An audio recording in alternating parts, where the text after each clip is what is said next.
ہمارے معاشرے میں لوگ نفرت کو اولاد کی طرح اور محبت کو یتیم کی طرح پالتے ہیں۔ آپ کا شمار خوش نصیب لوگوں میں ہوگا اگر آپ آدھے خالی گلاس کو آدھا بھرا ہوا دیکھنے کی صلاحیت رکھتے ہیں۔ حرام کی کمائی شکلیں نہیں بگاڑتی لیکن نسلیں ضرور بگاڑ دیتی ہے۔ سچائی ایک ایسی دوا ہے جس کی لذت کڑوی مگر تاثیر میٹھی ہوتی ہے۔ کچھ لوگوں کے سینے میں دل کی جگہ کیلکولیٹر ہوتا ہے، ہاتھ ملانے سے پہلے حساب لگا لیتے ہیں کہ اس بندے سے مجھے کتنا فائدہ ہونے والا ہے۔ باہمت لوگ کبھی ہارا نہیں کرتے، یا تو وہ جیت جاتے ہیں یا کچھ سیکھ جاتے ہیں۔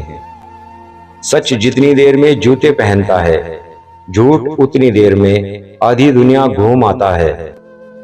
لوگ ہمیشہ دھوکہ غلط انسانوں سے کھاتے ہیں لیکن اس کا بدلہ اچھے لوگوں سے لیتے ہیں۔ اچھا دکاندار وہ ہے جو اپنے منافع میں گراہک کو بھی شامل کرتا ہے۔ میرے اچھے وقت نے دنیا کو بتایا کہ میں کیسا ہوں، اور میرے برے وقت نے مجھے بتایا کہ دنیا کیسی ہے۔ زندگی ایسی گزارنی چاہیے کہ کہانی لکھنی پڑ جائے تو کچھ چھپانا نہ پڑے۔